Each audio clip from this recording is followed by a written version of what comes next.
Eu vou te mandar o link no chat também. Uhum.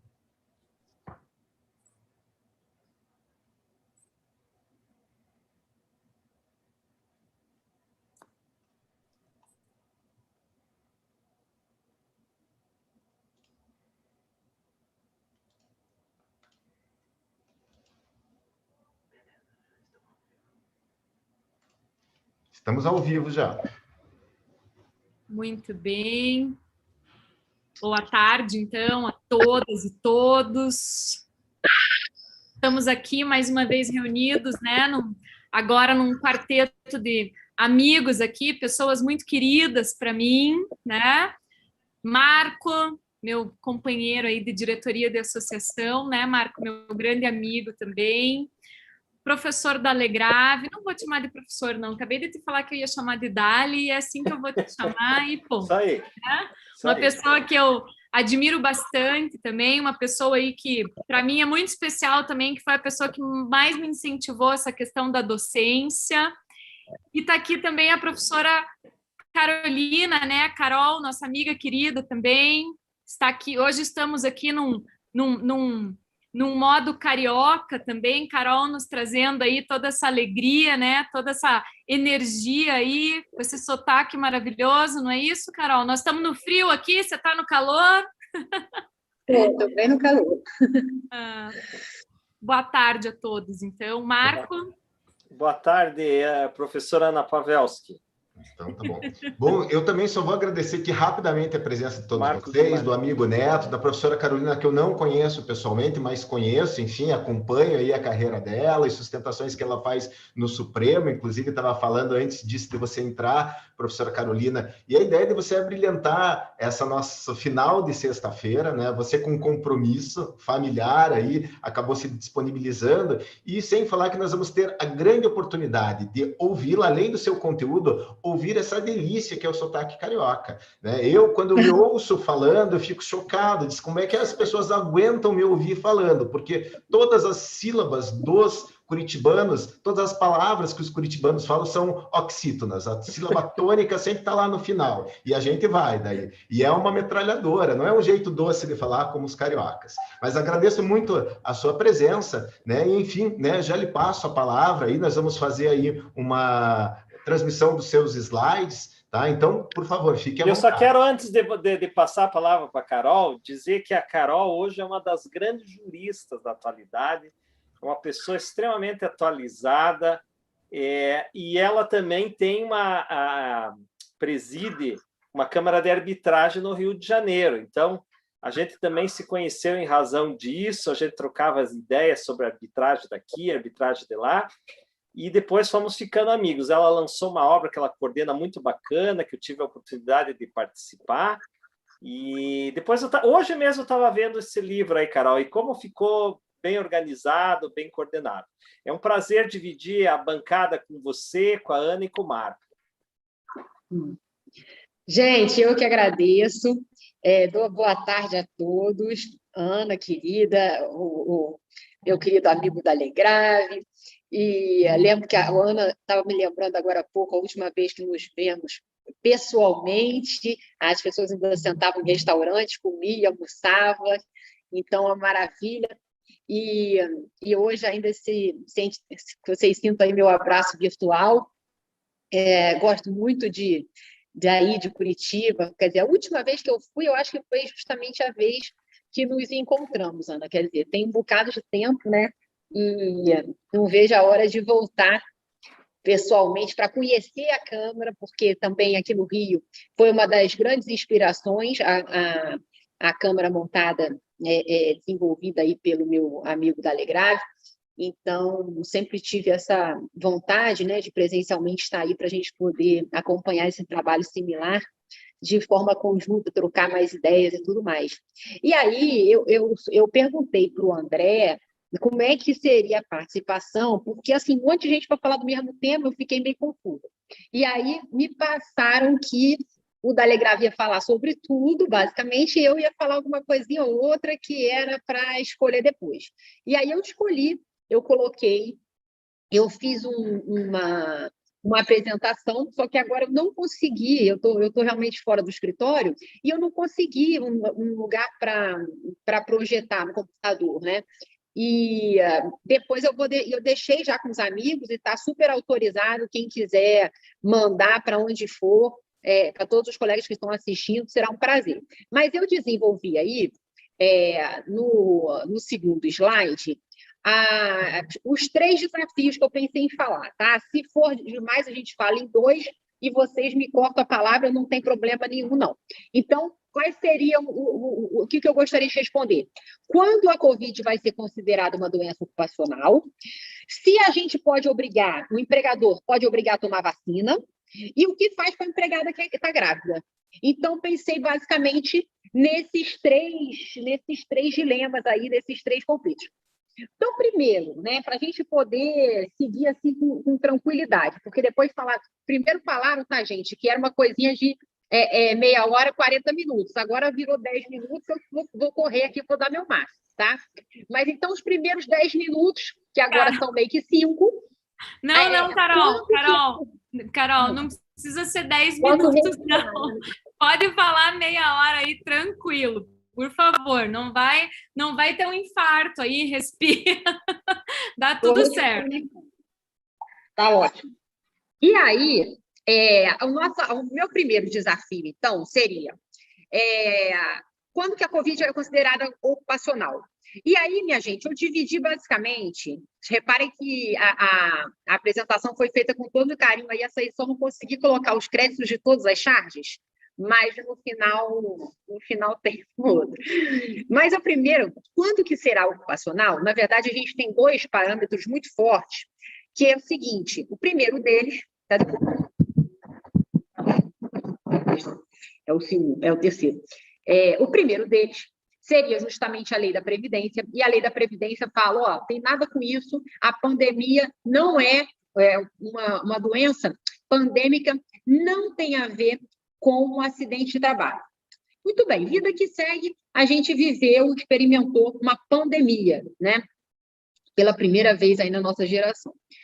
E aí, a medida provisória 927 correu para falar que, olha, essa pandemia, no artigo 29, correu para cuidar do nexo causal entre, né, a contaminação de um empregado e a eventual responsabilidade do empregador. Pode passar o slide, tá? Daí, o Supremo Tribunal Federal, ele decidiu que esse artigo, número 29, da MP 927, ele seria inconstitucional. E quando o Supremo falou isso, todo mundo pegou e falou assim, então, peraí, então, o Supremo falou que a Covid não é nunca acidente de trabalho, falou que é. Na verdade, o que o Supremo fez foi o seguinte, foi tirar do colo do empregado, do ombro do empregado, uma presunção de que não seria doença ocupacional. Ou seja, pode ser sim, tá? Pode ser sim, e pode ser dependendo das circunstâncias, dependendo da prova. Quem está passando o slide, já avancei 2 slides, tá? Vou te deixando para trás aqui, que eu vou falando aqui a minha situação.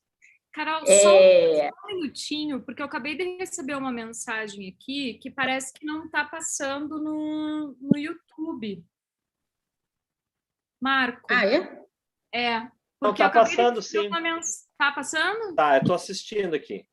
Tá, porque eu acabei de receber uma mensagem que estou tentando entrar. Ana, só observe, porque na verdade tem 2 canais registrados como associação, tá certo? Então verifique se está no canal correto. Vão aparecer 2 canais lá se acessar o YouTube, tá bom? Mas aqui para mim está passando porque eu também estou verificando, tá? Mas talvez... Então, perfeito. Então, eu vou avisar aqui. Desculpa okay, interromper, tá? Não, quem é que está passando os slides? Então, passa um pouco. Já foi o próximo e já foi o outro. Não. Enfim. Não, tá. Aí tem que ouvir, vai ter que prestar atenção na minha palestra, não tem jeito. Vai lá no menino que está lá falando, volta ou não volta ao trabalho, eis a questão.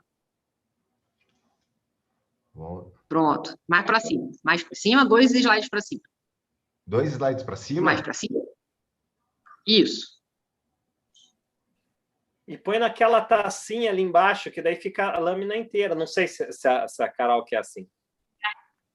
Não, então deixa, gente. Então deixa. Esse slide eu acho que não vai dar certo hoje, não. Eu só... Era esse mesmo, teria que estar aqui. Mas vamos tentar. Então, se não der certo, a gente tira. Vou ficar mais atento. Bom, então... Oi? Vou ficar mais atento. Isso, então vamos fazer o seguinte, vou pegar aqui. Então, na verdade, a gente tem, o Supremo falou que a lei da Previdência, né, ela fala que não é acidente de trabalho, a pandemia, depois a medida provisória falou que poderia ser, que não poderia ser, depois o Supremo virou e falou assim, olha, isso está inconstitucional. Ou seja, moral da história, o Supremo falou assim, pode ser que seja uma doença ocupacional, desde que se comprove assim. Tirou aquela presunção de que não seria ocupacional do ombro do empregado. Então, se o empregado conseguir se aventurar e provar, beleza. E aí, como é que ele vai provar? Quais são as circunstâncias? Eu coloquei aí uns parâmetros que podem nos guiar em relação a isso. Primeiro é o tema 932, repercussão geral do Supremo, em que o Supremo virou e falou assim, olha, quem produz mais risco para a saúde do que o outro, as atividades que presumidamente produzem mais risco, elas vão responder objetivamente por acidentes de trabalho, doenças ocupacionais. Então, isso a gente pode pensar assim, mas quem é que vai produzir mais risco de contaminação da Covid para o empregado? E aí a gente tem alguns parâmetros. Então, eu listei esses parâmetros. Eu nem costumo fazer apresentação com tanta nota, mas só que são umas sacadas boas que o povo pode não estar acompanhando, e aí eu coloquei aí, olha, a gente tem uma classificação da OSHA, né, de um órgão de saúde e segurança do trabalho dos Estados Unidos, a gente tem uma nota técnica do Ministério Público do Trabalho, que eu indiquei aí, a própria Convenção 5 da OIT, né, ela nos remete a classificações internacionais mais modernas, e a gente também tem uma nota técnica mais recente ainda, do Ministério da Economia e do Ministério da Subsecretaria do Trabalho, falando que a doença, a Covid-19, ela só vai ser considerada acidente de trabalho após devida perícia médica. Então, diante desses parâmetros, me parece que o nosso estado da arte, em relação a esse a primeira reflexão, ou seja, se é ou se não é uma doença ocupacional, eu teria mesmo a conclusão de que, olha, as atividades que estão classificadas como risco gravíssimo ou risco grave, a gente está falando, né, de clínicas de saúde, de hospitais, de funerária e tudo mais, a gente vai ter uma presunção de que a Covid ela é ocupacional. Essa presunção, na verdade, ela precisa ainda assim ser atestada de acordo com a nota técnica, por um laudo de médico que obedeça, inclusive, a norma que eu também fiz questão de destacar aí, do Conselho Federal de Medicina, que fala, né, sobre as possibilidades do médico do trabalho ou não do trabalho atestar a causa. Como é que vai conseguir atestar essa causa? Eu não sei, mas atestar que a causa teria sido o labor desempenhado, tá certo? Então, gente, primeira pergunta é isso. O Supremo não falou nem que sim, nem que não, deixou aberto para aprovar. A gente tem uma coleção de parâmetros, é possível, mas é muito difícil, porque hoje a condição sine qua non é um atestado médico que fale especificamente desse nexo causal. Ótimo. Vamos para a minha segunda reflexão de ordem prática sobre a Covid. E aí me parece que o professor Dalegrave vai falar assim, bom, sendo doença, isso que eu entendi. Quais seriam as consequências, né? A questão do recolhimento do FGTS, a questão como é que é o nome disso? Da garantia contra a dispensa imotivada, a questão do seguro contra acidente de trabalho, as questões previdenciárias, as questões administrativas e as questões trabalhistas. Mas isso eu vou deixar para o meu próximo, para o sucessor aqui da fala. Agora, a segunda reflexão que eu queria compartilhar com vocês é a respeito da vacina. Se é obrigado ou não, se eu vou botar o meu empregado lá de bumbum para cima para tomar a vacina dentro da empresa. Como é que vai funcionar isso? E aí, o que eu quis organizar? Que, na verdade, a gente tem uma concepção de empregador, isso muito antes, no direito brasileiro mesmo. O empregador, ele é basicamente um cuidador oficial, né? Ele é um cuidador oficial é uma instituição babá, digamos assim. Porque a CLT, ela fala no artigo 157, ela vai falar lá do dever de instruir os empregados, inclusive sobre pena, né, de caracterizar uma infração contratual. Fora isso, meus amigos, a gente teve uma penca de normativos recentes que vão falar sobre os deveres de cuidado em termos de isolamento social, usos de máscara, enfim, responsabilidade de limpeza de ambientes, essas coisas todas. Eu destaquei aí para vocês também, por isso que fiz a apresentação, para vocês terem essas fontes, porque elas podem ser interessantes na hora de eventual responsabilização do empregador por uma contaminação, que era a nossa primeira pergunta. Então, vejam, a OIT, ela tem um normativo próprio, a Organização Mundial de Saúde, ela tem um normativo próprio. Nós temos aí uma nota técnica, novamente, que traz todo o mapeamento de risco e de contaminação no ambiente de trabalho. E agora, mais recentemente ainda, a gente teve divulgado uma outra nota técnica, coloquei todos os númerozinhos aí para vocês, que ela vai, porque lembram, a NR7, ela fala, né, de dever de vacinação do empregador, de controle da vacinação, de doenças infecto-contagiosas. Mas agora, essa nota técnica está falando justamente sobre a questão da vacina em relação ao coronavírus. E a gente tem que saber também que existe uma resolução que eu coloquei aí, do Conselho Federal de Medicina, que diz respeito à questão do mapeamento, do dever de mapeamento de índices de vacinação e etc. dos empregados, no ambiente de trabalho. É essa última resolução aí que eu destaquei. Então, diante desse cuidador oficial, que é o meu empregador, a gente vai pensar assim, meu Deus, então esse empregador tem que mais é que vacinar o empregado. E aí,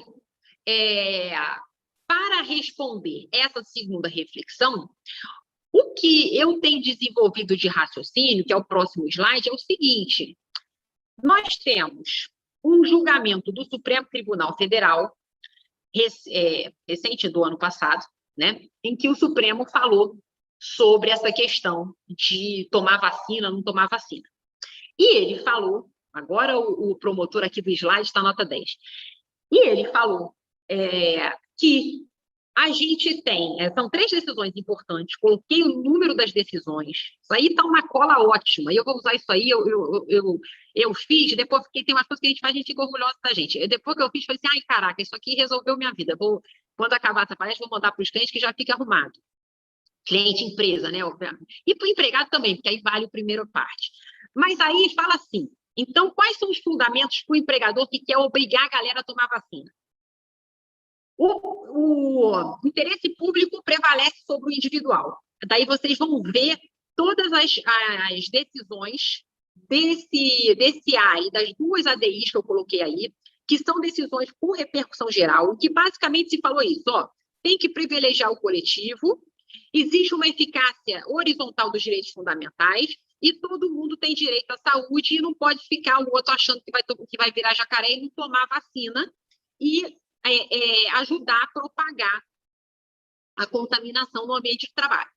Então, eu penso que a nossa conclusão é a seguinte: o empregador pode exigir, ele não pode vacinar, não pode sair correndo atrás do empregado com uma agulha na mão. Mas ele é hospital, ele é centro de vacinação, mas mesmo assim não pode, tá? Mas ele pode exigir que o empregado se vacine. Ele vai exigir de acordo com o calendário das autoridades sanitárias, ok. Essa exigência vai ter alguns parâmetros para poder ser exigido, para poder ser efetivado. E esses parâmetros estão extraídos da própria decisão do Supremo. Ou seja, se vier amanhã uma vacina, uma vacina que está aí na iniciativa. Não. O próprio Supremo coloca os parâmetros. O que o Supremo fala? Tem que ser gratuito, tem que estar registrado na Anvisa, e tem que haver distribuição universal. Então, se houver essa situação, ok, o empregador exigir. E ele vai exigir porque o 158 da CLT fala que ele tem que cuidar e que, inclusive, isso pode caracterizar um ato faltoso. Daí no próximo slide, eu falo, bom, então, esses são os fundamentos. Pode ir. Esses são os fundamentos. Isso, olha como é que ele está esperto.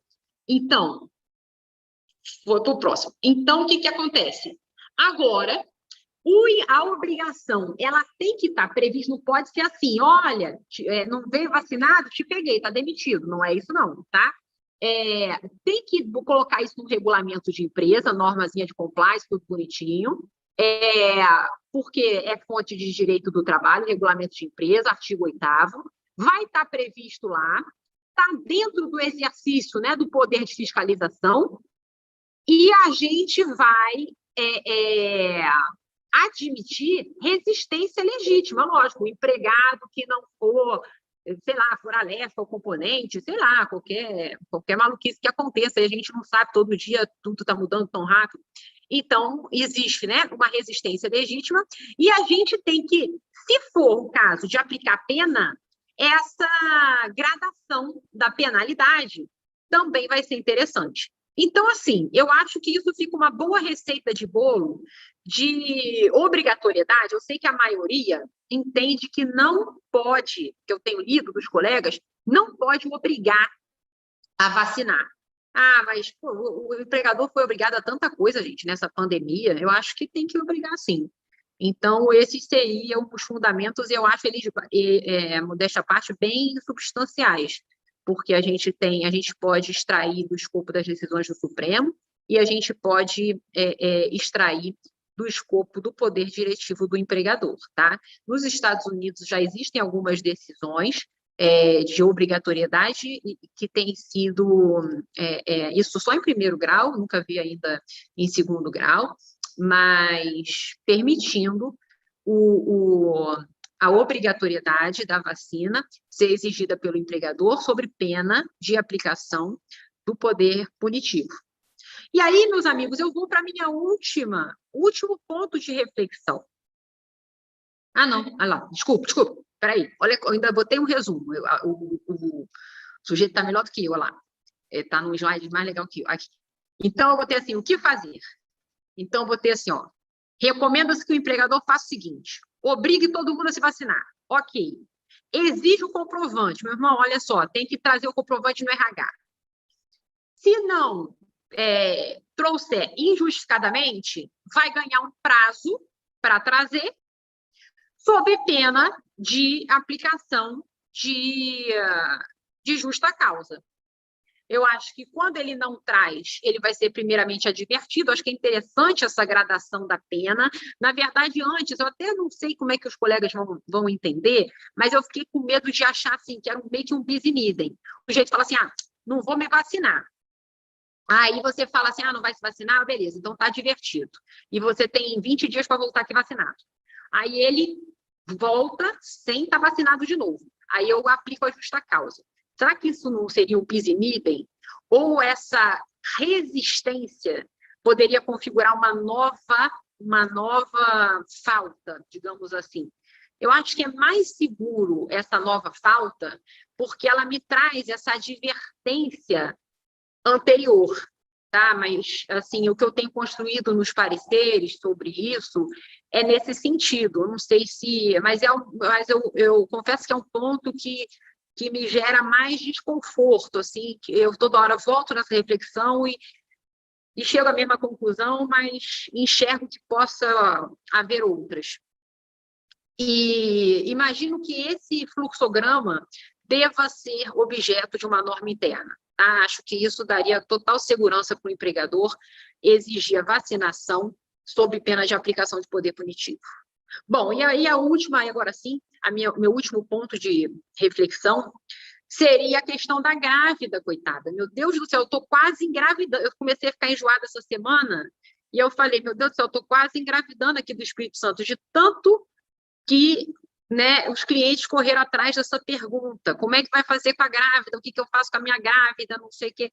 Então, o povo já tendo parto prematuro, o advogado já engravidando. E aí, porque a lei 14.15.1, ela vem e fala o seguinte, tem que afastar, não pode conviver com ninguém, tem que ficar quietinho em casa, e sem prejuízo da remuneração. Agora, quem vai pagar isso, cara pálida? Não falaram. Quanto tempo vai ficar afastada? Como é que vai fazer isso? Se perde o neném, se nasce o neném, como é que faz? Ninguém falou nada. Aí eu coloquei algumas inquietações maiores que vieram me aparecendo nessa última semana, que é o próximo slide. E aí fala que é o seguinte, então, o que eu destaco? Coisas que têm parecido importantes, tá? Primeiro assim, ó, como é que eu tenho falado para o meu empregador? Gente, quando puder, afasta, morreu, tá? Afasta, deixa em casa, vai fazer teletrabalho. Ok, não pode teletrabalho. O que eu vou fazer? Eu tento os outros gatilhos da medida provisória 1046, que é antecipo férias, e aí eu diria até que 2 períodos eu poderia, né, com uma força hercúlea de interpretação, puxando sardinha, eu poderia até 2 períodos, um aquisitivo completo e outro incompleto. O aproveitamento de antecipação de feriado, parará, muito bem. Não consegui nada. Não consegui nada. E aí? E acho que deu uma sumida aqui, mas agora resolveu, né? Pronto. Não consegui nada. Então, o que eu vou fazer? Se eu não conseguir nada, eu vou tentar convencionar e, sinceramente, eu tento, mas eu não consigo enxergar uma incompatibilidade de jeito nenhum da medida provisória da medida provisória 145, né, da suspensão e da interrupção do contrato de trabalho e da redução do salário e redução de jornada. Com isso, alguns colegas estão falando assim, olha só, criou-se uma condição mais benéfica e posterior. Então, portanto, eu não tenho mais como suspender o contrato da grávida.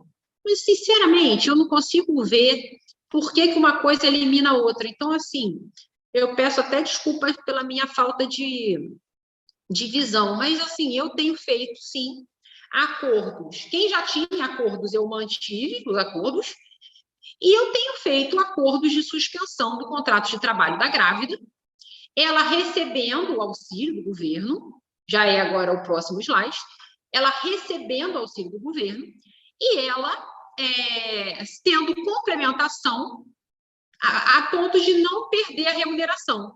Então, eu falo, o que eu estou fazendo nesses acordos? Gente, eu estou fazendo assim, prazo máximo de 120 dias, eu pago essa ajuda compensatória, eu garanto o pagamento de todos os benefícios e também vou garantir o emprego pelo dobro do período, mais os 5 meses, porque, né, quem é grávida um dia deixa de ficar, né?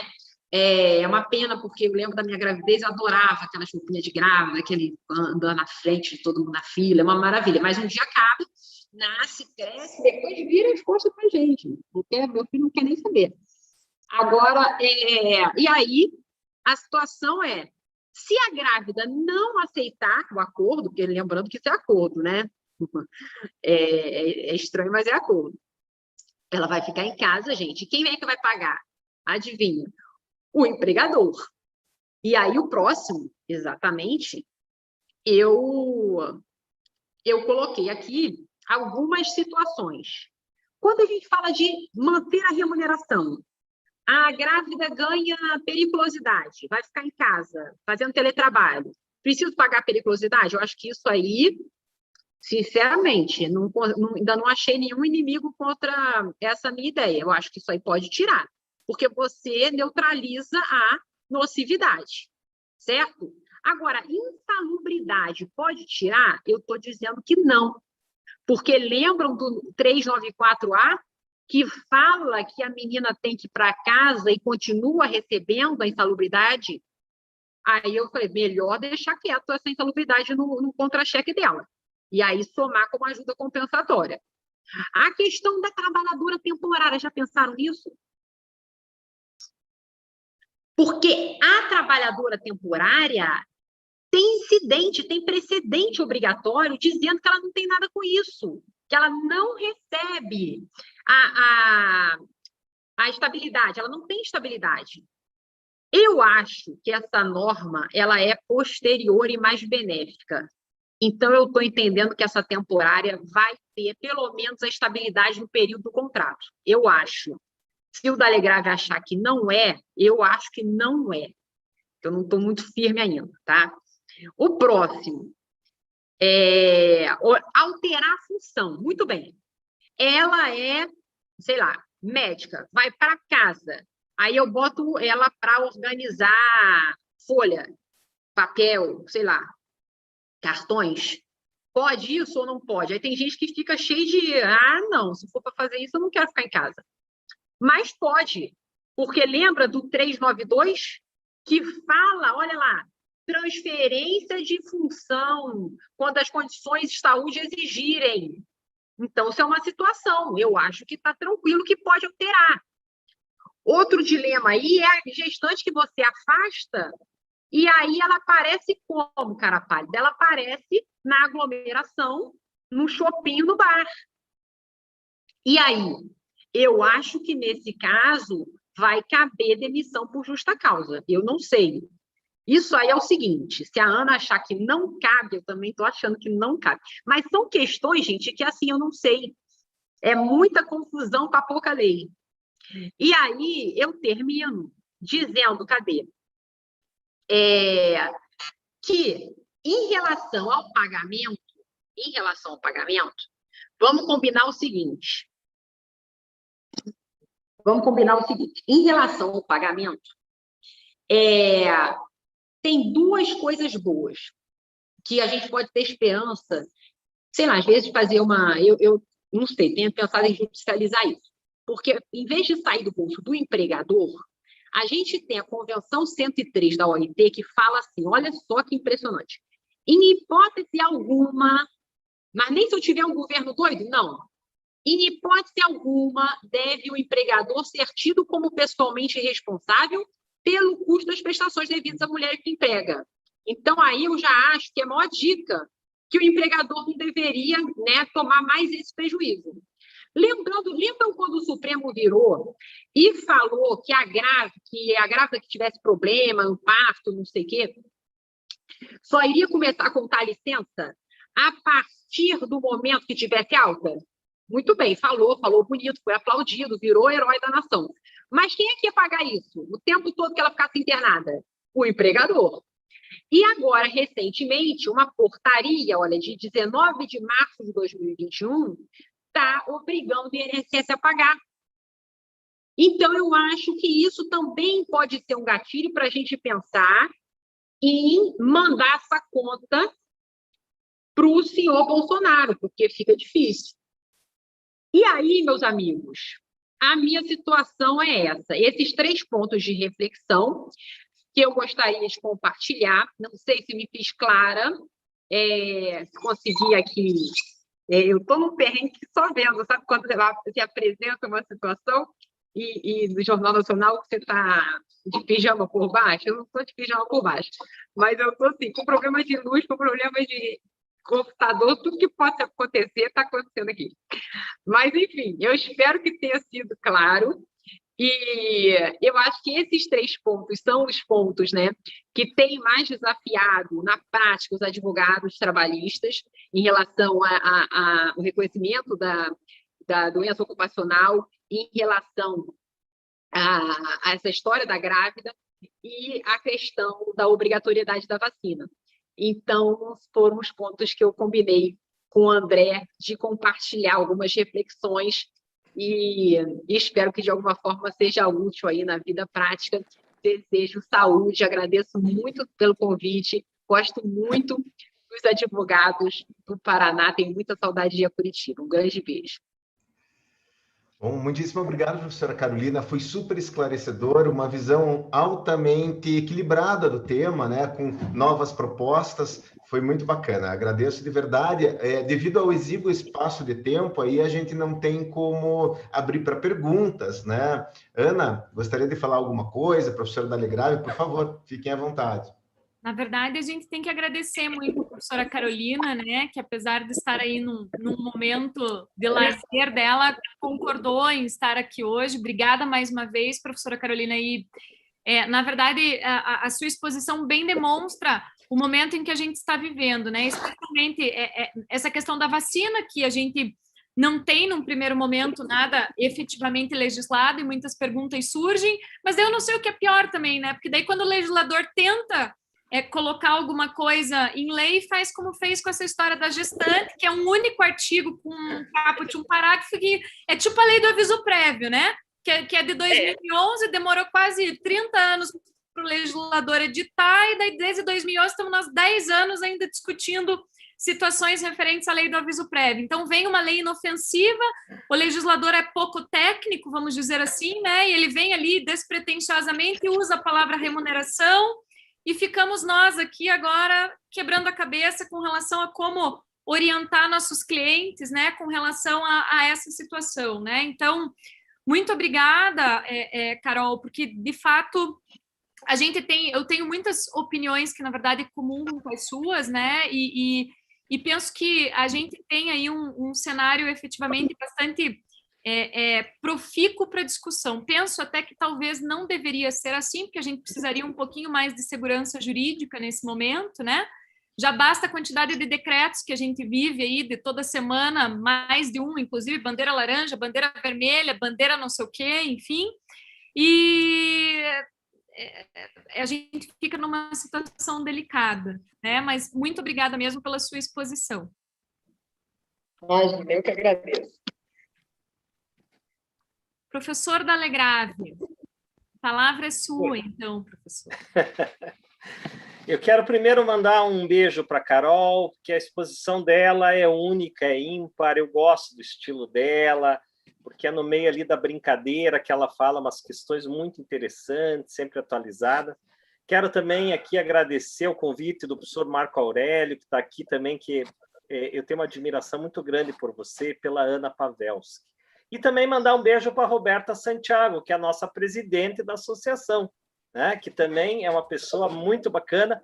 Já vejo que a Melissa já está ali no stand-by, também a nossa fera aí de direito previdenciário. Vamos lá, então. Vamos falar, então, doença ocupacional. A Covid-19, ela é uma doença ocupacional ou não é? A primeira coisa que nós temos que relembrar é que quando se fala em doença ocupacional, nós estamos falando de um gênero. Esse vocábulo é importante.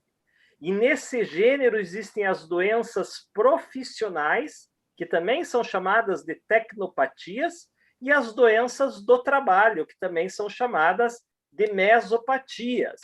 Então, vejam que a doença profissional, ela tem uma presunção absoluta conferida na própria lei.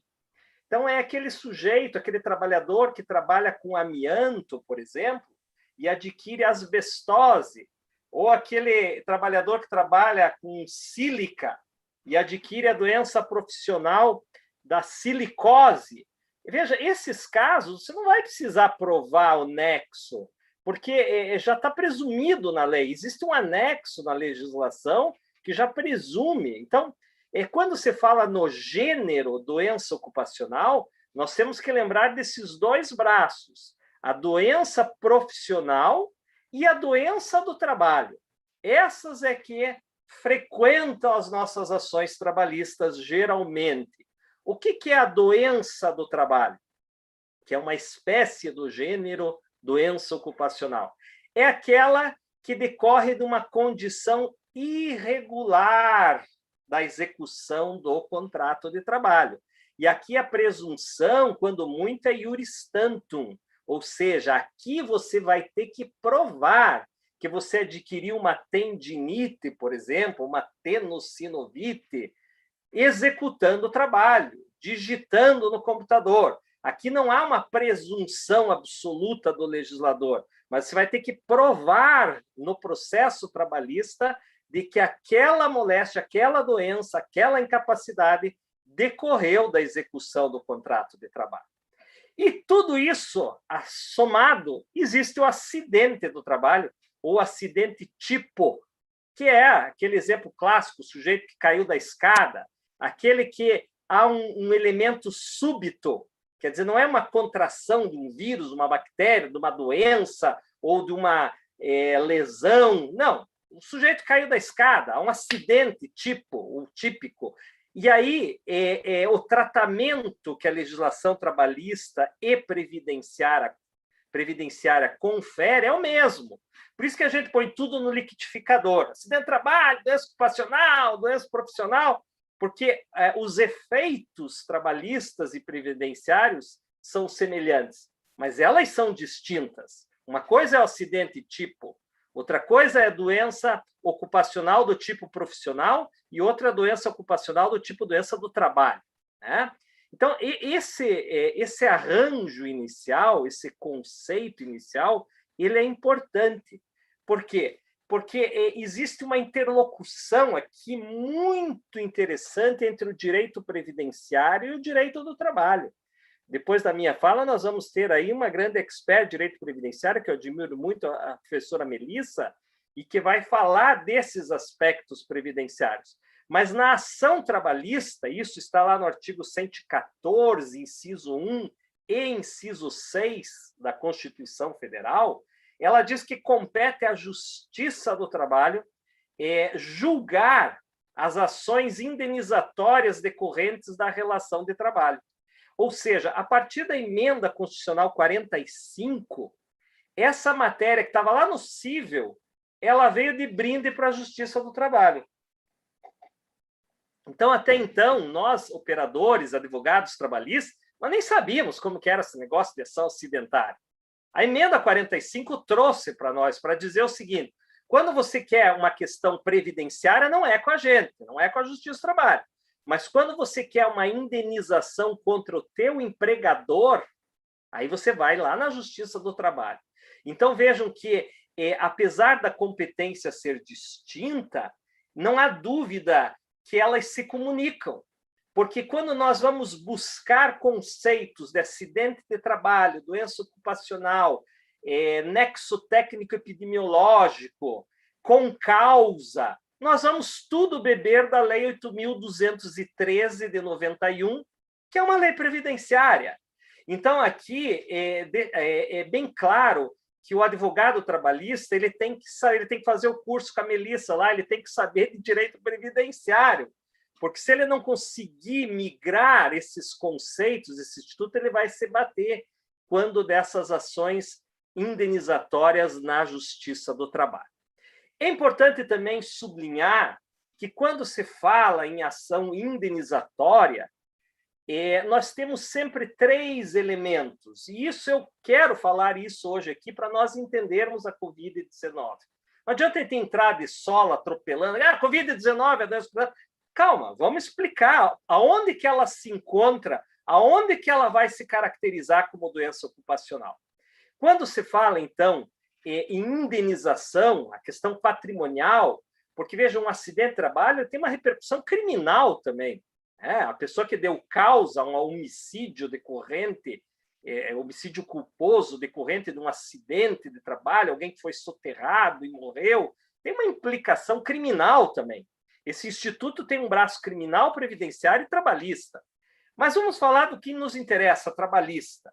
Quando você vai buscar essa indenização diante do empregador, você tem que, primeira coisa que lembrar é dano, nexo e culpa ou dano, nexo e atividade normal de risco, atividades especiais. Sempre você vai... me lembro que tinha um joguinho, Onde Está o Wally? Não sei se vocês lembram desse joguinho, que você tinha esse monte de figurinha, assim, né? Daí tinha um caderninho, você tinha que achar onde está o Wally no meio daquela cidade. Então, é a mesma coisa. Onde está o Wally? É onde está o dano, o nexo e a culpa. Sempre numa ação, seja você do lado do trabalhador ou do lado da empresa. Depois tem outras sofisticações, como excludentes da responsabilidade civil. A coisa vai complicando, né? Culpa exclusiva da vítima, fato de terceiro, mas nós não vamos falar disso agora. Nós vamos lembrar desses 3 elementos aqui. Por que é importante, e esse foi o tema proposto aqui pelos professores Marco e Ana, saber se a Covid-19 é uma doença ocupacional? Porque quando se caracteriza, vamos imaginar uma doença que não tenha nada a ver com o trabalho. A pessoa está gripada, a pessoa está... Ela não é doença ocupacional. Agora, se ela for doença ocupacional, tiver nexo com o trabalho, ela atrai pelo menos 4 grandes efeitos trabalhistas. Primeiro, o período de afastamento recolhe fundo de garantia.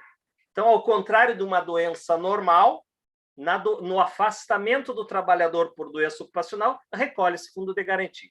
Segundo, artigo 118 da Lei 8.213. Desde o afastamento até o retorno e mais 12 meses da alta médica, esse trabalhador vai ter estabilidade no emprego. Ele não pode ser mandado embora sem justa causa. Então, isso se a doença for do tipo ocupacional.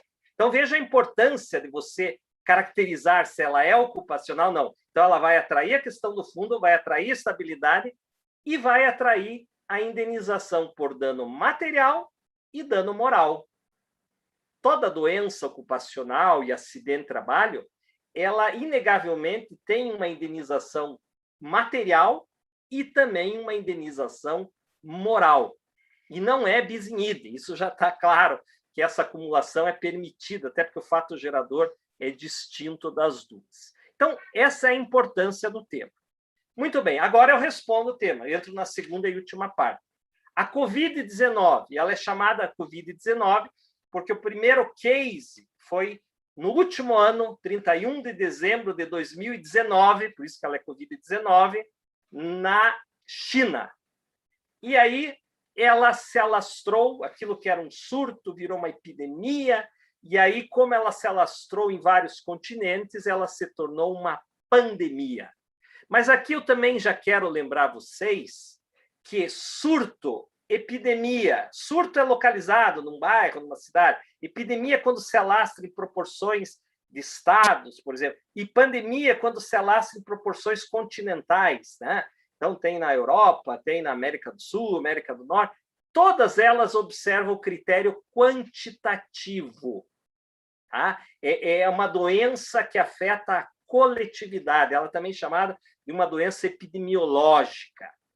Por que eu estou dizendo isso? Porque daqui a pouco nós vamos falar da doença endêmica, e nós temos que lembrar desse conceito aqui que eu acabei de falar. Covid-19 é uma doença ocupacional? A Ana bem lembrou agora no comentário dela que, quando veio a medida provisória 927, eles trouxeram um único artigo lá, artigo 29.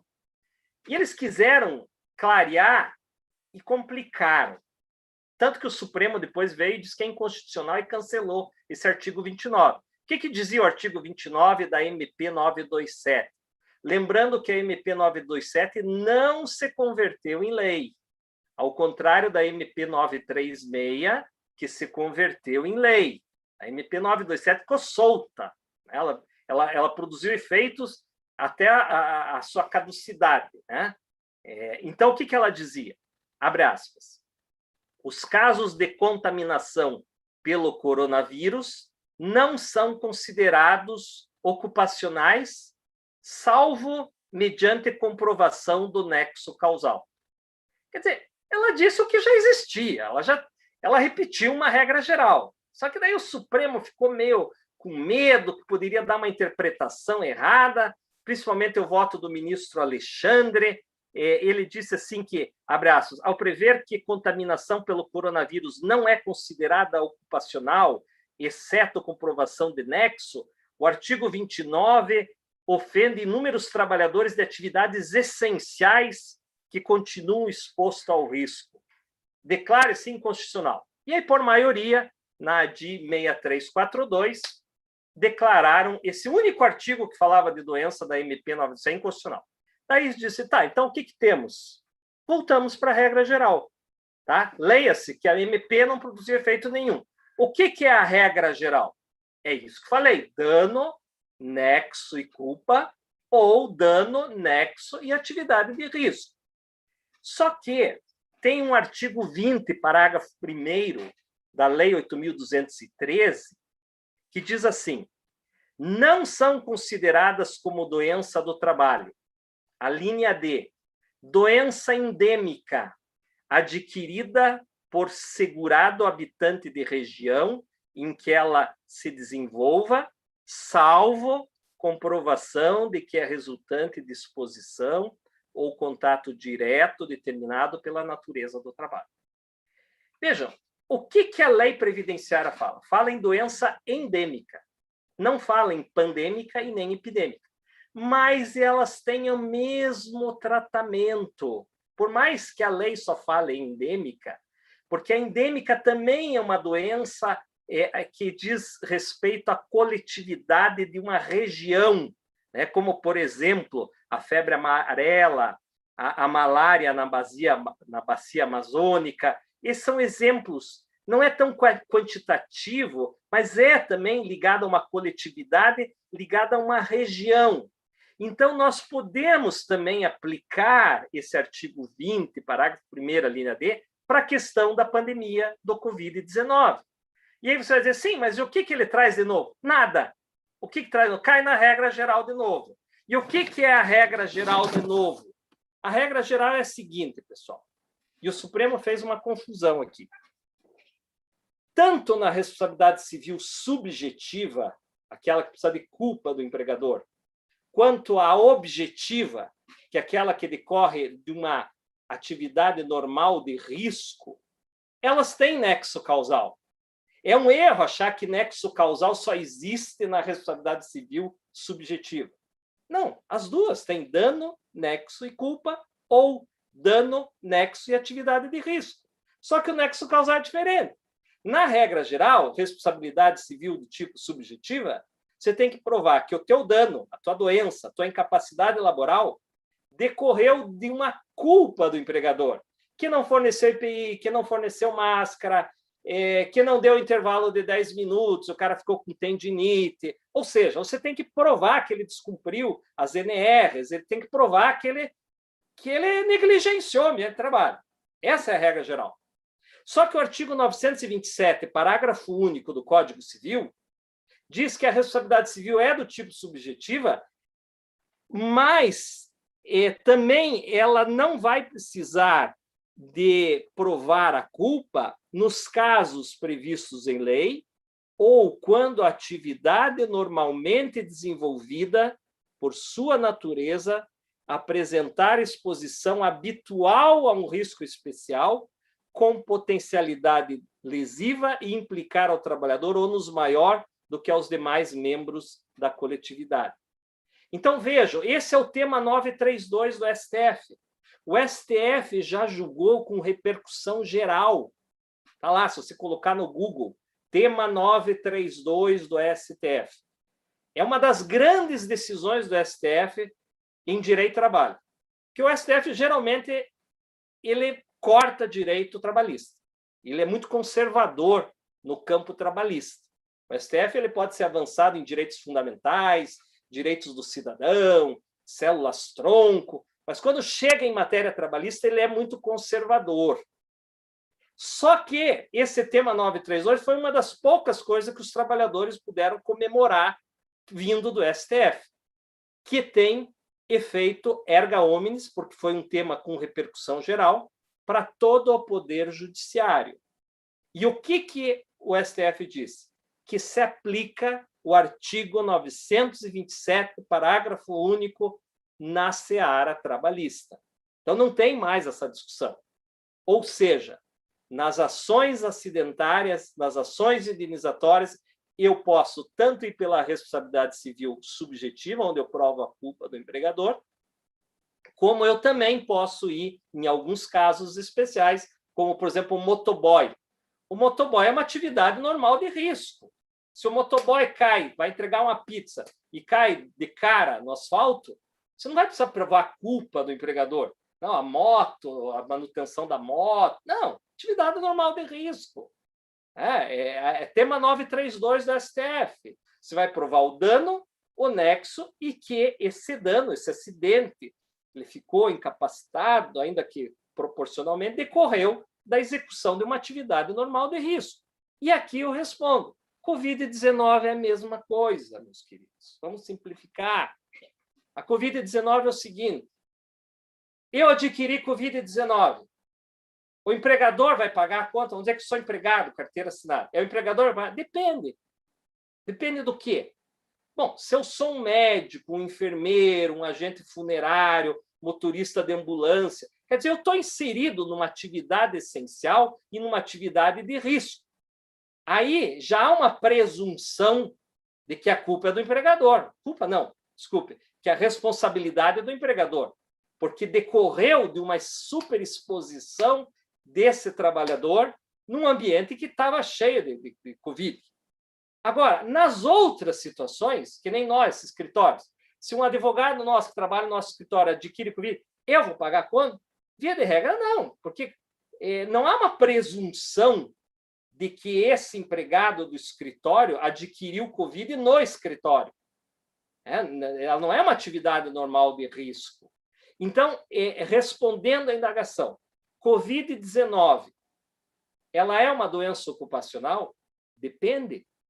Depende do quê? Se você provar o nexo causal com o trabalho, ela vai ser considerada Covid-19.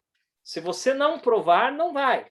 E tem exceção? Tem. Se você já trabalha numa atividade com extremo contágio, como, por exemplo, agente funerário, como enfermeiro, aí você pode, e aí vai depender do juiz, vai depender da interpretação, você pode enquadrar aquela atividade como uma atividade normal de risco, e aí você já presume que a responsabilidade é objetiva e você responsabiliza o empregador. O que o trabalhador tem que fazer por cautela? Na dúvida, prove a culpa do empregador. Se tinha gel, álcool gel, não tinha, se tinha máscara, não tinha. E, na pior das hipóteses, lá na sentença, na argumentação, você pode dizer, olha, além da culpa, ele tinha que trabalhar todo dia, tinha uma lei dizendo que aquilo ali era uma atividade essencial, ele tinha contato diário com a população, se tenta enquadrar na responsabilidade objetiva. E a batata quente vai ficar com o juiz. O juiz primeiro vai ver se tem prova de culpa, porque se tiver, ele já resolve o problema ali mesmo. Não, tem culpa, está provado, responsabilidade do empregador. Agora, vamos imaginar que o juiz entende, não, culpa ninguém provou. Aí ele vai para o caminho da responsabilidade objetiva. É responsabilidade objetiva, ele que vai analisar se aquela situação é responsabilidade. Se for, ele vai também responsabilizar o empregador. Eu vou parar por aqui, né? Porque já falei demais e estou aberto para eventuais perguntas e também depois para nós ouvirmos a professora Melissa. Volto a palavra para a Ana e para o Marco. Dali, muito obrigada. Mais uma vez, a gente só tem a agradecer, né? A Roberta também me mandou uma mensagem aqui agradecendo que você mandou aí um beijo para ela retribui, né?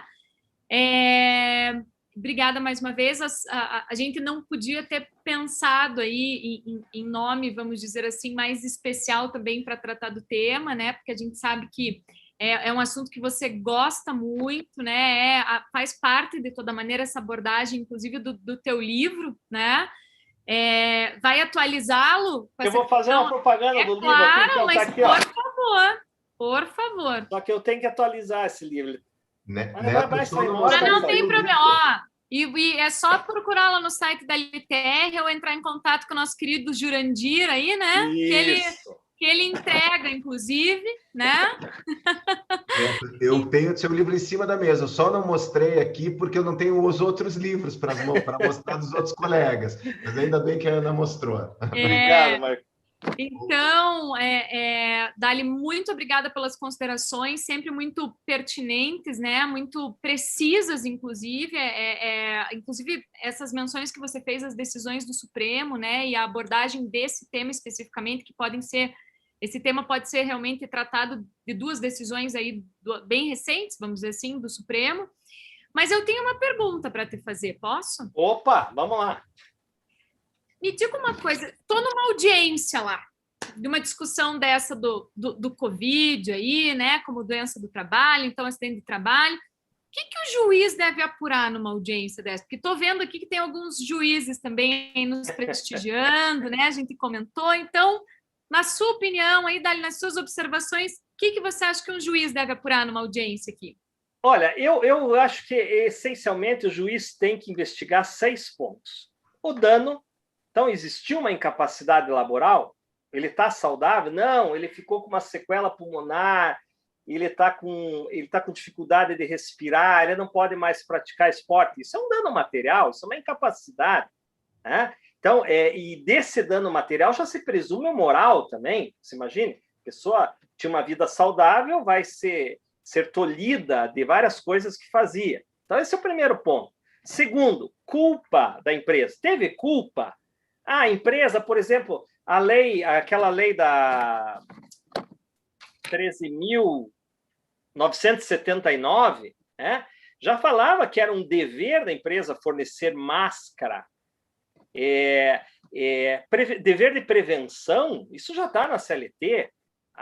Todo empregador tem que prevenir o dano. Então, teve culpa, o empregador fornecia máscara, fazia o distanciamento ou punha todo mundo na mesma sala, lá, meio bagunçado. Então, o juiz vai investigar se tinha culpa. Qual o grau dessa culpa?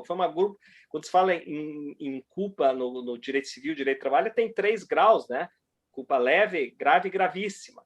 Então, ele vai investigar os 3 graus de culpa. Terceiro, nexo presumido, ou seja, existia um risco de contágio acentuado, que cai lá na hipótese do tema 932 do STF, atividade normal de risco. Depois ele vai investigar as excludentes de responsabilidade. Só que aqui na Covid é difícil falar em culpa exclusiva da vítima, né? Muito complicado você imaginar uma hipótese, culpa exclusiva. Talvez a hipótese de o empregador fornecia máscara e ela propositadamente não usava máscara. Isso não é uma culpa exclusiva da vítima.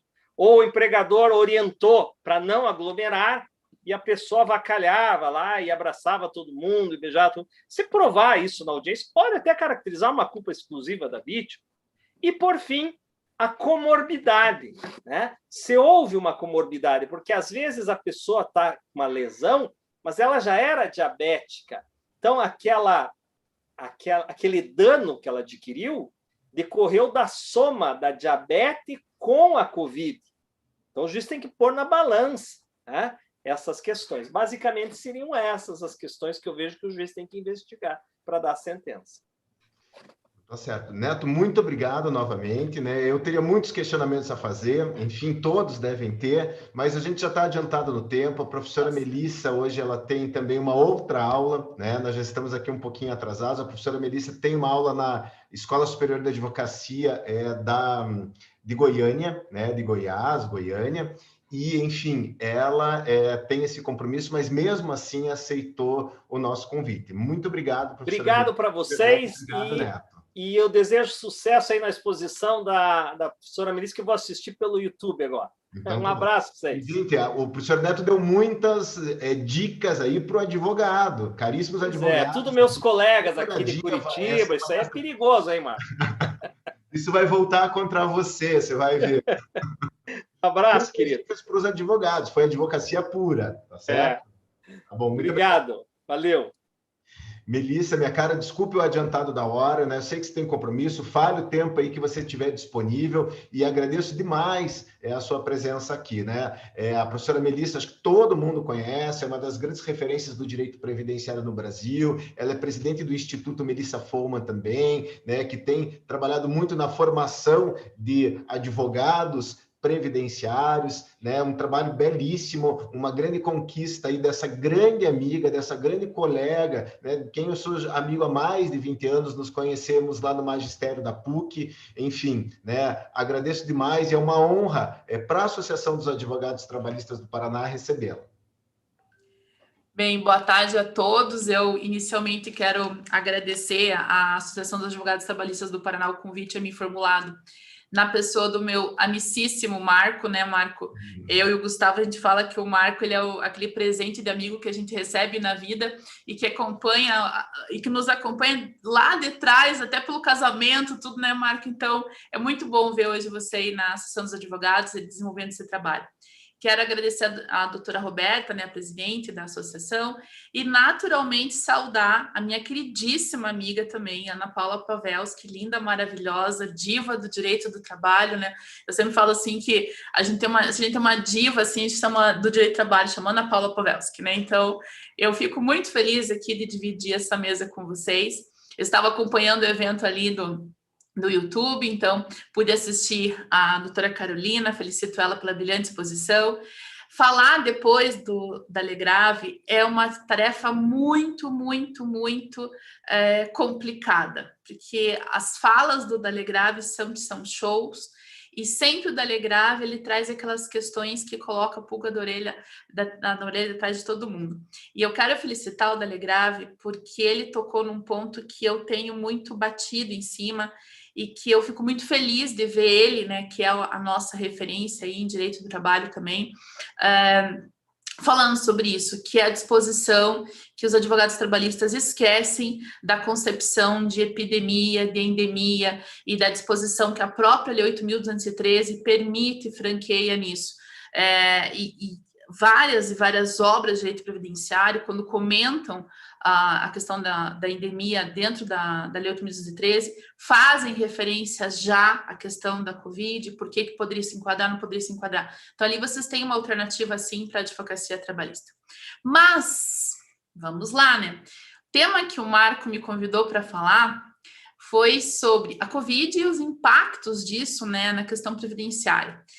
E aqui eu diria que, basicamente, nós podemos dizer assim, por que as pessoas querem que a Covid seja enquadrada como acidente de trabalho e por que os empregadores não querem que ela seja enquadrada como acidente de trabalho. Então, nós temos duas grandes vertentes aqui, com argumentos fortíssimos, alguns que o Legrave muito bem pontuou e que podem ser utilizados, inclusive, na questão previdenciária, mas também nós temos outros que agora ponderarei. Então, vamos lá. Primeiro, por que o empregado, ele almeja que a Covid seja enquadrada como acidente de trabalho?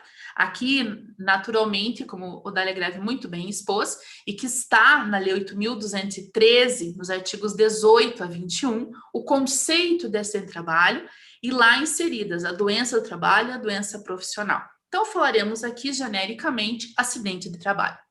Por que as pessoas querem que seja enquadrado como acidente de trabalho? Primeiro efeito, e um efeito marcante. Se uma pessoa tiver um benefício considerado como acidente de trabalho, isso impactará na contagem de tempo de contribuição, agora com a emenda constitucional 2019, as pessoas falam não existe mais aposentadoria por tempo de contribuição, pelo amor de Deus, ela existe sim nas regras de transição, e nós temos milhares de brasileiros na regra de transição, e ela impacta na aposentadoria por tempo de contribuição, na contagem de tempo dessa pessoa, e impacta também no que nós denominamos o direito previdenciário, que é a carência, que é o número mínimo de contribuições que uma pessoa deveria ter para fazer jus a um benefício, e que com a reforma agora entende-se que é o número efetivo de tempo de contribuição dessa pessoa. Por que as pessoas querem que então a Covid se enquadre lá como doença do trabalho para esse primeiro efeito? Porque o Supremo Tribunal Federal, em várias outras decisões, mas agora em uma decisão terminativa, reforçou o entendimento de que as pessoas que ficaram em benefício por incapacidade não acidentária e não retomaram imediatamente suas atividades não poderão computar esse período para fins previdenciários. Então, imagine aquela pessoa que ficou lá em benefício por incapacidade durante 5, 6, 7 anos, não retomou a sua atividade de trabalho, e dela chega lá na frente, fala assim, agora eu vou retomar minha atividade, vou trabalhar mais 2, 3 anos, somando aquele tempo que eu estive em benefício, eu então vou somar tudo isso daqui para eu gozar de um benefício por incapacidade agora, ou para eu gozar de uma outra situação, e tem, então, a aplicação do que a Lei 8.213 já dizia. A Instrução Normativa 77 relativizava, dizendo que era período intercalado de trabalho ou contribuição, e o Supremo veio e disse que não, que tem que ser período intercalado, ou seja, sair do benefício e imediatamente retomar a atividade de trabalho. Mas, se for acidentário, a própria Lei 8.213 coloca ali para os colegas as hipóteses em que não se aplicaria essa disposição do Supremo Tribunal Federal. Segundo elemento pelo qual a pessoa quer que se caracterize como acidentário, ela quer que se caracterize como acidentário porque, em se caracterizando como acidentário, ela terá a estabilidade, como o Dalegrave muito bem lembrou, do artigo 118 da 8.213, que, de acordo com algumas convenções sindicais, pode ser elastecido, né, de 12 para 24, 36, e já peguei casos aqui no escritório, lá de São Paulo, em que a estabilidade para aquele empregado que voltava em razão de afastamento acidentário tinha estabilidade de 48 meses. Então, isso impacta, imagine você ficar, o empregador, né, 12 meses à disposição da lei, mas 24, 36, 48 é impactante. E para o empregado, isso é muito importante, ele ficou com uma estabilidade.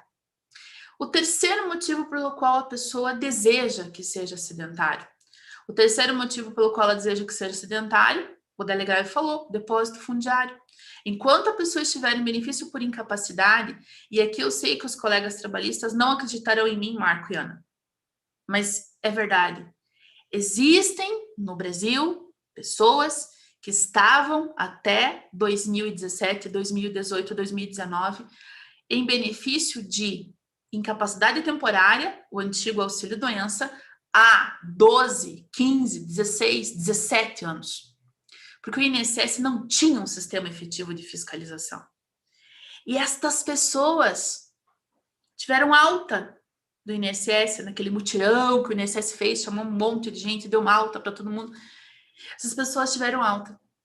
E dessas pessoas já se preocuparam com o efeito 1, que eu falei, já se preocuparam com o 2, se preocuparam com o 3.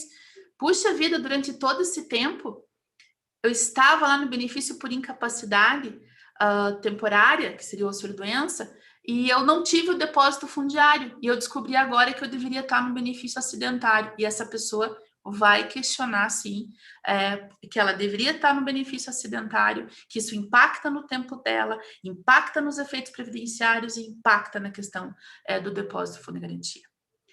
Quarta motivação. Se essa pessoa vier a se aposentar por incapacidade permanente, a antiga aposentadoria por invalidez, como que é feito o cálculo da aposentadoria por invalidez atual, incapacidade permanente? Média simples, 60% deste valor, mais 2% para o que exceder do tempo necessário. Mas, se esta pessoa demonstrar que a causa da incapacidade foi acidentária, o cálculo, então, não levará em consideração essas proporções. E ela terá, então, direito a um benefício que alguns vêm equivocadamente chamando no mercado como integral. Na verdade, ele não é integral. Na verdade, o que será feito não será aplicada essa proporção, mas uma proporcionalidade de 100% para favorecer esta pessoa. Então, a pessoa quer que seja sedentário, porque vai impactar o benefício dela. Coisa que no sistema anterior à emenda constitucional 103 de 2019, não havia esse impacto. Esta pessoa também quer que seja sedentário porque esta fórmula de cálculo do benefício por incapacidade permanente na questão acidentária repercute na pensão por morte. Se esta pessoa vem a falecer, como funciona o cálculo da pensão por morte pós-reforma da Previdência? Média simples. 60% da média simples mais 2% do QCD. Isso fechou a base de cálculo. Só que daí nós vamos ver quantos dependentes nós temos. Ah, nós temos 2 dependentes. Então, será 50% mais 10% por cada dependente. 70% dos 60% que foi calculado na média. Pegar um caso concreto aqui do escritório, a média da pessoa, a média histórica da pessoa tinha dado 5.200, ela não tinha tempo de contribuição excedente, 60% desses 5.200, 3.700, arredondando aqui, né, porque dá os quebrados. Daí a viúva falou, vou receber então uns 3.700. Não, você vai receber 60% dos 3.700. Então, o que significa isso? Não impacta, colegas, só o segurado, o empregado, impacta os dependentes previdenciários, se a pensão por morte for a título acidentária ou não. E aqui vem uma questão que o Dália Grave passou mas que eu faço questão de alertar aos colegas na linha do que o Dália Grave falou. Cuidado com a concausa. Uma das questões envolvendo a COVID são as sequelas COVID. Sequelas COVID que podem afetar desde aspectos físicos de uma pessoa, como sequelas COVID que podem afetar o aspecto intelectual de uma pessoa. E aqui relato a vocês um caso recentíssimo do escritório. O cliente não chegou a ser internado em razão da COVID, todavia, ele sentiu que ele estava com déficit cognitivo, e principalmente a atividade que ele desenvolve, que é uma atividade altamente intelectual. Ele é pós-doutor em uma determinada área. Ele, então, vai ao médico que o acompanhou durante o período da COVID. Esse médico encaminha ele para o neuro, faz-se um exame nele e fica diagnosticado que ele teve um mini, vou chamar assim, tem um nome técnico lá, mas um micro AVC em razão da COVID, e esse micro AVC acabou afetando uma parte efetivamente neurológica dele e impactou, sim, na sua capacidade de cognição, a sua capacidade intelectual, levando em consideração quem é essa pessoa, né, e todos os trabalhos que desenvolve, isso tem um dano seríssimo. E daí vem a questão, dá para dizer que essa pessoa tem que se afastar pela COVID? Não, da COVID ela já se recuperou, mas ela está em razão de uma sequela.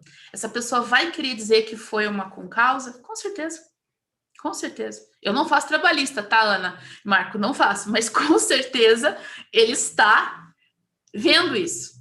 Ele vem me procurar para a questão previdenciária, mas o que ele está vendo efetivamente é uma questão trabalhista que ele vai ter ali. E por que ele quer isso? Porque ele está pensando não só nele, ele está pensando nos dependentes dele. Só que avancemos. Porque essa pessoa também quer que seja sedentário esse benefício. Porque ela vai ter a indenização na trabalhista, ok. Só que por que ela quer também que seja acidentário esse benefício? Porque ela pode pensar em um benefício denominado auxílio acidente. Então, nós temos lá a aposentadoria por incapacidade permanente, que é a antiga aposentadoria por invalidez, nós temos a pensão por morte acidentária, nós temos o auxílio acidente. O auxílio acidente, é importante lembrar os colegas, ele está previsto na Lei 8.213, lá em seu artigo 86, e muitas pessoas pensam que o auxílio acidente é por acidente de trabalho exclusivamente. E induzem o cliente a querer dizer que é um acidente de trabalho para poder receber esse benefício que é o auxílio acidente, e que é um benefício vitalício. Não é como o auxílio doença, né, a benefício por incapacidade temporária, como a aposentadoria por incapacidade permanente, que é enquanto durar a incapacidade. O auxílio acidente, ele é vitalício. E as pessoas querem esse benefício por quê? Porque se restar comprovado que foi um acidente, e esse acidente reduziu a capacidade de trabalho dessa pessoa em razão de uma sequela. Então, olha os 3 elementos. Acidente, sequela, reduziu a capacidade de trabalho. Essa pessoa receberá, até ela se aposentar ou morrer, 50% do valor da média que ela tinha de contribuição para o INSS, ao tempo em que foi constatado a redução de sua capacidade de trabalho. E as pessoas querem esse benefício? Querem? Imagina, você vai poder trabalhar normalmente, porque não é por incapacidade, não é por incapacidade. Ele, inclusive, a própria Lei 8.213, em seu artigo 86, diz a título indenizatório. Ele tem uma natureza híbrida. Ele visa indenizar o trabalhador por ter sofrido um acidente com sequela que reduziu a capacidade de trabalho e, ao mesmo tempo, dizer assim para o trabalhador, pode continuar trabalhando, porque, na verdade, você não perdeu a capacidade, você teve redução da capacidade. Se fosse, mas ele já vai ter recebido uma indenização por isso na trabalhista. Não interessa se ele recebeu na trabalhista, se ele não recebeu, previdenciariamente, se ele atendeu os requisitos, ele terá direito.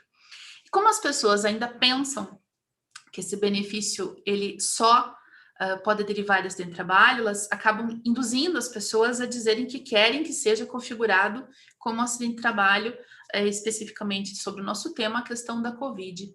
Só que é importante lembrar que desde 1997, faz pouco tempo, né? Assim, né? Desde 1997, o auxílio acidente não é mais só por acidente de trabalho.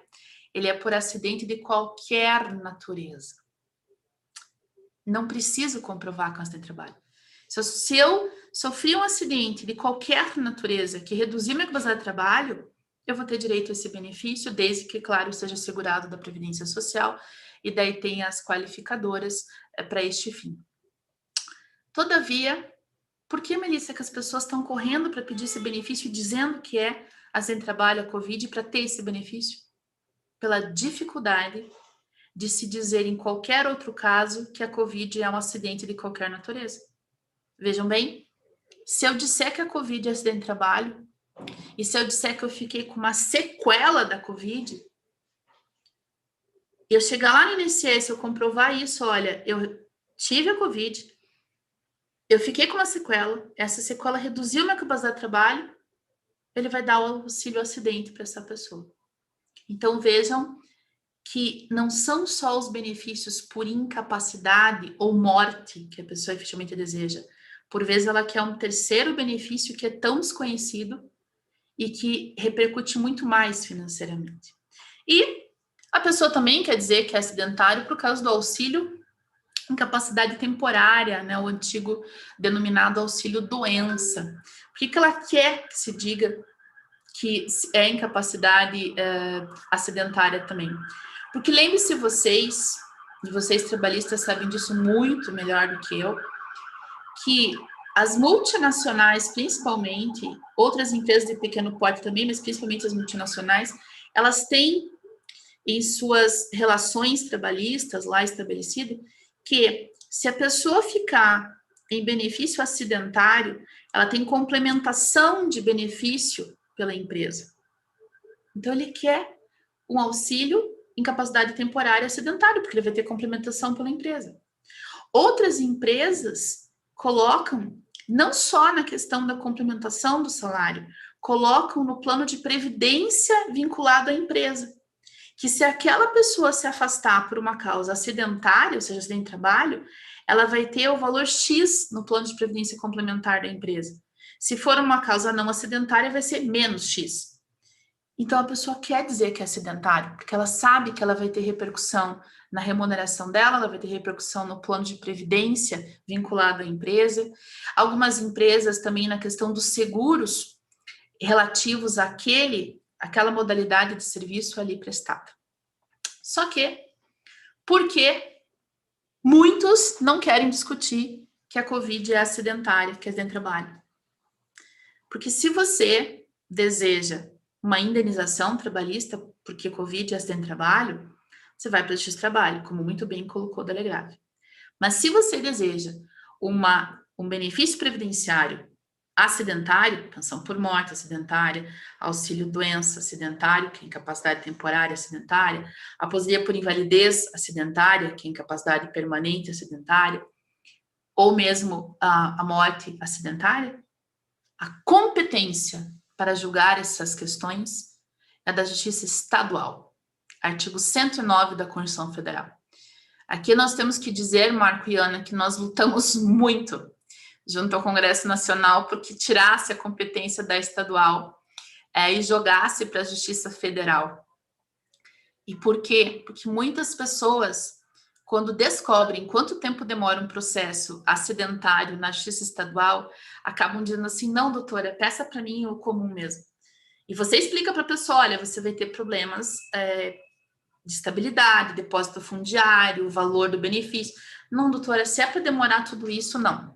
Por quê?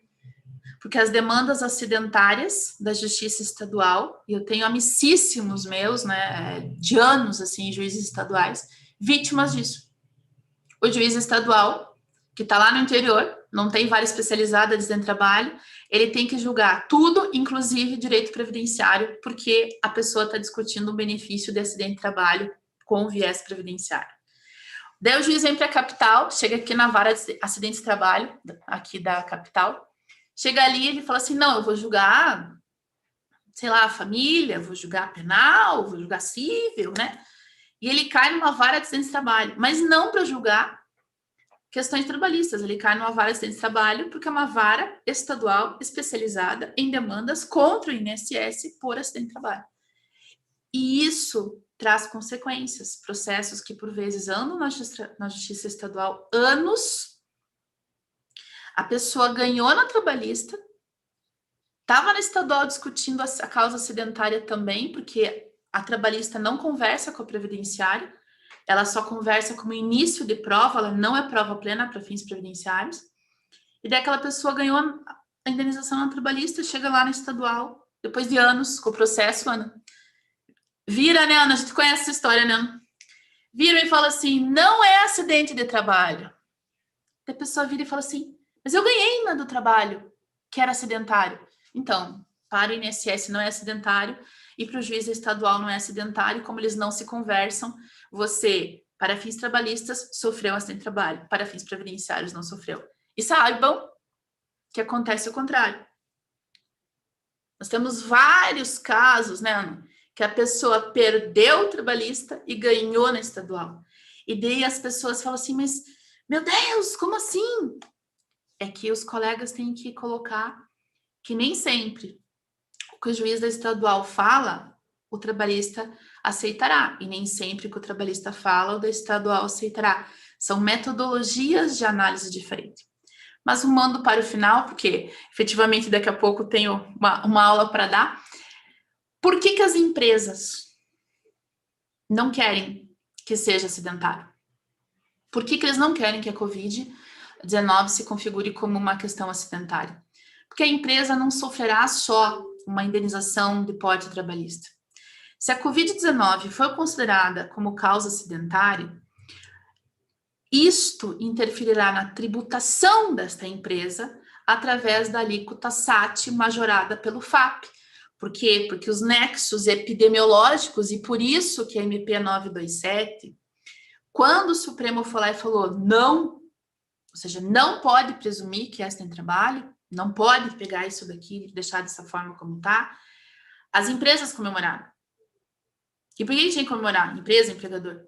Porque já se tem o precedente do decreto 6957 de 2009, em que se inseriu a presunção dos nexos técnicos epidemiológicos que são oponíveis às empresas e também são oponíveis ao INSS. Se vocês pegarem o decreto 3.048, que foi alterado pelo 6957, se pegarem o anexo 3 e o anexo 4, vocês têm lá o nexo técnico epidemiológico, nexo técnico individual, nexo técnico profissional.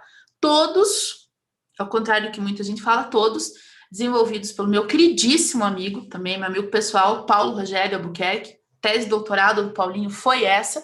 E o Paulinho pegou a tese e falou, eu fiz esse estudo, tá aqui o estudo, e isso vai ser presunção. Imagine se viesse a Covid com presunção também. Sabemos todos o que é discutir FAP quando vem derivado de uma presunção de um nexo técnico, epidemiológico, profissional ou individual. O outro efeito.